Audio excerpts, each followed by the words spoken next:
Assalamualaikum. Good day to our lecturer, Dr. Dina, and to everyone. We are Group Q, and today we are proud to present our research proposal, Digital Forensic and Incident Response, DFIR, focusedly on the development of an AI chain forensic framework for automated triage and immutable chain of custody.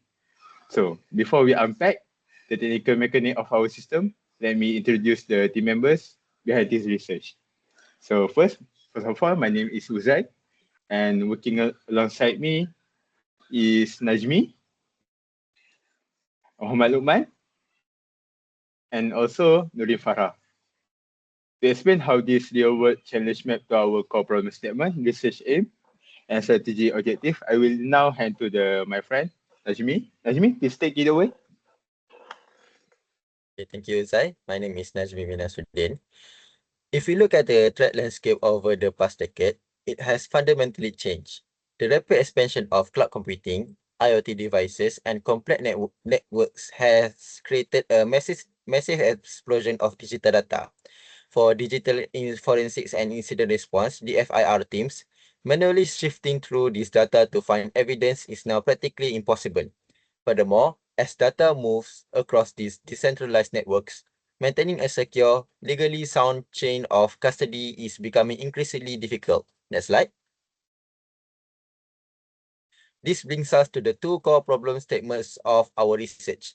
First, the triage bottleneck. Investigators are overwhelmed by data and high false positive alerts, meaning critical, time-sensitive evidence is often delayed or missed. Second, chain of custody failures. Current manual centralized logging systems are vulnerable to tampering, which frequently result in evidence being thrown out of court because its integrity cannot be guaranteed. Next slide. To solve this, we are proposing the ACFF. The framework combines two powerful technologies, human-centric AI, which acts as an intelligent automated filter to triage evidence and drastically reduce false positive, and a where federated blockchain, which creates an immutable tamper-proof ledger to track every piece of evidence from collection to the courtroom. Next slide. Our primary aim is to design, develop, and evaluate this integrated prototype. The objectives follow a clear path. First, analyze the current gaps in AI and blockchain DFIR integration. Second, build the SCFI prototype tailored for cloud and IoT environments. And third, rigorously evaluate its performance against industry benchmarks for speed, accuracy, and legal compliance. Next slide. Ultimately, this research is designed for security operations centers and legal professionals. By testing this in simulated modern network environments, this study will provide a highly significant practical solution that only speeds up cyber investigations but ensures the evidence holds up under strict legal security. That's all for me. Now I will pass to Uzai back. That's good, Najmi. Thank you, Najmi. Now that we have established our research aim and scope, we need to look at the extensive literature that ground our technical approach. So next, I will hand to my friend Nurin for literature review and analysis. Nurin, please proceed. Thank you, Uzai. So my name is Nur Farhabita Asma. So I will continue to present about chapter 2 literature review for our research on the AI chain, forensic framework, or ACFF for the FIR evidence collection. So we reviewed 22 peer-reviewed papers published between 2022 and 2026. From these papers, we identified four main tips. First, there is AI and machine learning in the FIR. Second, blockchain for chain of custody. Third, automation of incident response. And fourth, integration gaps and research opportunities. So next slide. So team 1 focuses on AI and machine learning in the FIR evidence collection. Key findings from the literature show that AI improves evidence trial speed and accuracy. Human-centered AI, or HI, reduces manual work for investigators. However, there are challenges. The AI model can produce false positive, and their performance depends heavily on the quality of training data. The key papers in this team include Symbol Topoulos from 2024, Onyenauchia from 2026, Lee and Liu from 2023, and DFIR from 2025. So next slide.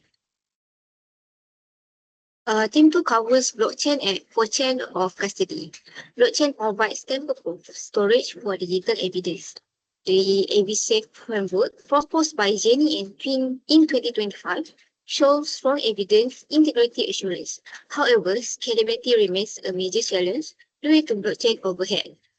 Other key papers including Karache from 2025 and Kebande from 2025. So next slide. Team 3 is about automation of incident response. DFIR chain, developed by Karne in 2025, automates memory forensics using large language model. DFIS, proposed by UK in 2024, enable cloud-based evidence collection. The main challenges are computational overhead and false positive that still require human intervention. So next slide. Team 4 reveals the most critical gap in the literature.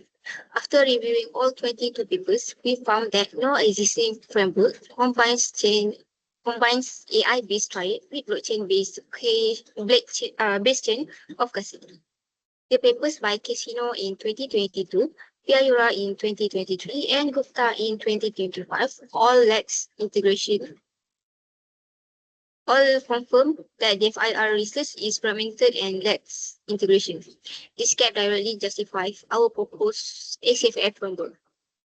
So, next slide. Here is summary table of all the key papers. We have 4 papers on AI and machine learning, 3 papers on blockchain, 3 papers on automation, and 3 papers on integration depth. The remaining papers cover cloud and IoT forensic challenges. Next slide.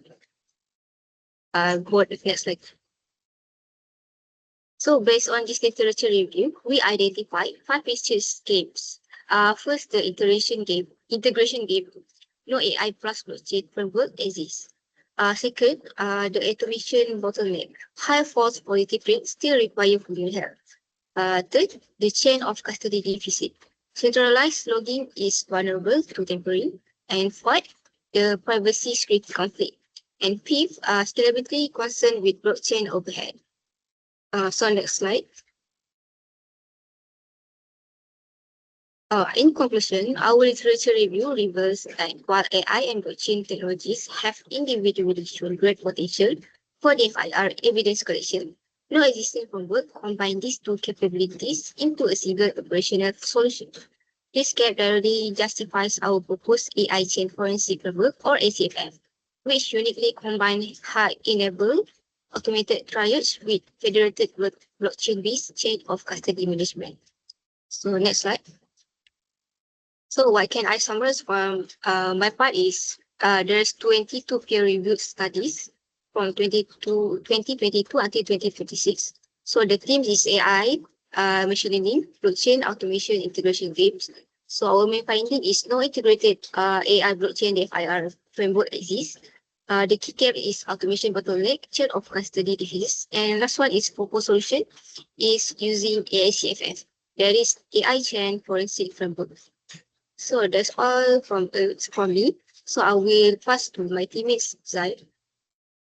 So thank you, Nurin. With our systematic literature matrix complete and the core gaps fully identified, we have a clear blueprint for engineering our solution. So I will now hand over to my friend Lukman to present our chapter 3, detailing on our research methodology, system architecture, and project timeline. So Lukman, please carry on.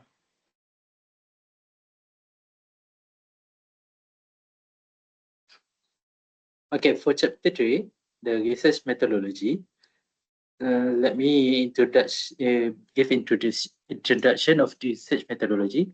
This chapter is to explain research methodology or the way of our research works for the purpose SCFF, data collection procedure, process of framework that we are going to build, and purpose timeline, expected outcome with summary. The research methodology that the proposed SCFF will use is waterfall diagram. This is the diagram, the architecture diagram.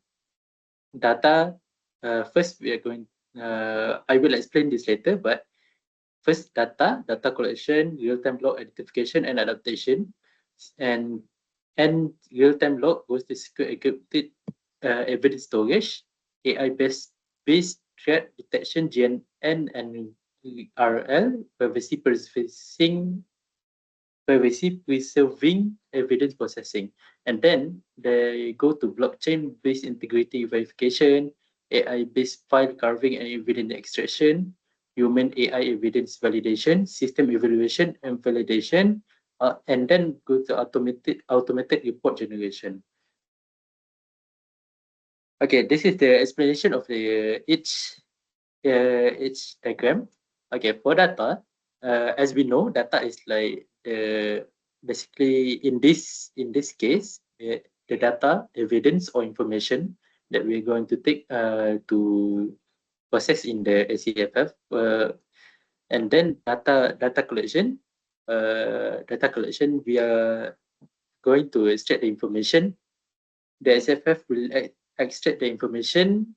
The multiple DFIR tools integrates such as integrate local computing capability with cloud resources, and to create a hybrid framework architecture. So it's easier to collect data. Okay, next is real-time log identification and adaptation. With the SCFF going to use AI machine learning or existing tools integrated together, so it is easier to get the log identification and they can adapt if there's any suspicious activity or weird log. And then next, secure encrypted evidence. By using blockchain technology in data storing that use mechanism and cryptographic hashing to make sure there's no tampering, data won't store. So this is to make sure if the evidence is needed in court, so it won't be tampered at all. So we are going to use secure encrypted evidence. Next, AI-based threat detection. By using reinforcement learning and graph neural network, lessen log noise, can focus for lessen log noise, as in like if there's like false positive that it will trigger an alarm. So by using RL and GNN, this will lessen this false positive. So the investigator can focus for true positive and false negative. And next is privacy preserving evidence processing. Combining privacy preserving data analysis tool with latest imaging data and minimization. Next is blockchain-based integrity verification. The blockchain will use combined memory forensic tools such as volatility tree, YARA scanning, IOC matching, and string extraction, and LLM summarization. And then next, AI-based file carving and evidence extraction. By using machine learning, machine learning and AI increase accuracy reconstruction, so the evidence will most likely won't be lost to data corruption. Okay, next is human AI evidence validation. So by combining AI with the framework, it still can produce some false positive. So this can be avoided mostly by human validation, and also to make huge volume of data processing faster, enable data triage. But huge volume of data is such as like image. If there's a lot of image, it can be processed faster by using AI. Okay, the second list of the architecture diagram, system evaluation and validation. Architecture of a ACFF will have standardized framework based on IEE standard. And the report will be automated by using AI to generate repetitive tasks such as report. So it will be more efficiency with the ACFF framework. Next is data of collection procedure. The data will be collected from multiple sources, such as log handling, known cyber attacks, study cases, OSIN, OWASP.tem, and common weakness enumeration, common weakness scoring system, and common weakness scoring system is the same as CWRAF. It is including the well-known websites such as IBM.com, CrowdStrike.com, Suns.org that used to contribute in cybersecurity. The process of building the framework is like first requirement analysis, literature review, system design, development, testing, and evaluation, and lastly documentation. Okay, so let me explain the requirement analysis. First requirement analysis will be how we require the analysis, such as like find the source of the paper study. Sorry, the requirement analysis is like the introduction. We will the SFF discuss about the problem statement, objective, and then next is literature review. The source that we are going to use to make sure ACFF works well, and then system design such as designing the architecture, and then development. The slide after this, proposed timeline, will be in one of the development phase.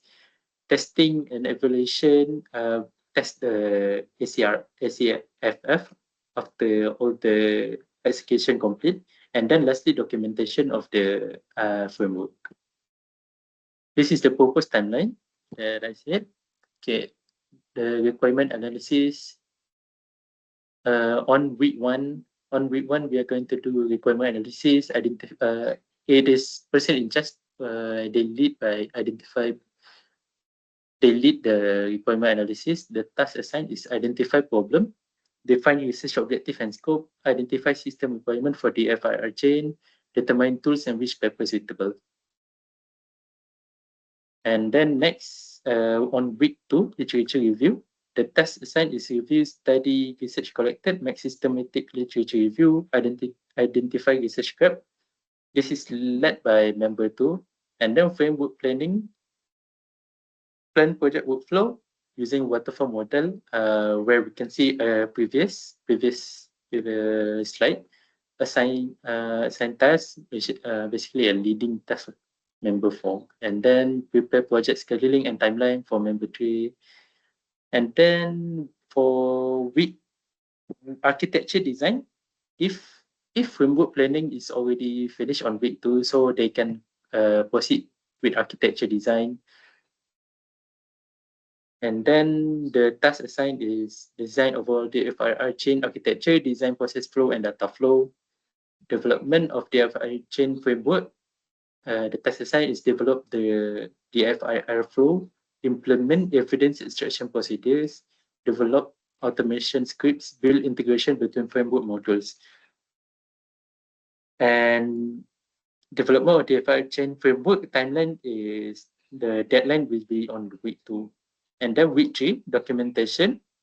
Start from week 2, we can do if the others already finished.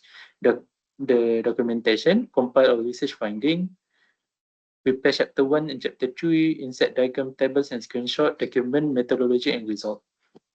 So prepare chapter 1 and 2, 3 for all member, we do the test together.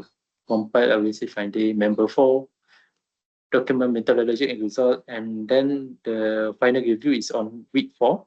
Final review and presentation, review reports content, correct formatting and grammar, verify reference and citation, prepare presentation slide, submit final report and presentation material. This is all by member 4.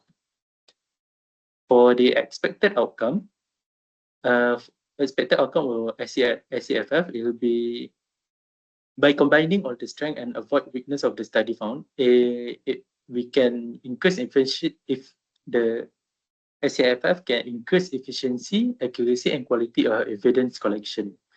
Human could avoid repetitive tasks such as the documentation that, like I said, documentation of the evidence, the law. Could preserve integrity of evidence, so the evidence won't be tempered and never change overall. Improve performance in DFIR phase, especially when they integrate with AI as well. AI DFIR. Okay, I will pass to Zach. So with that, we have covered our research framework, the empirical literature grounding, our architecture, and our proposed execution timeline. So on the behalf of the Group Q, thank you very much for your time and attention. That's all from us. Group Q signing off.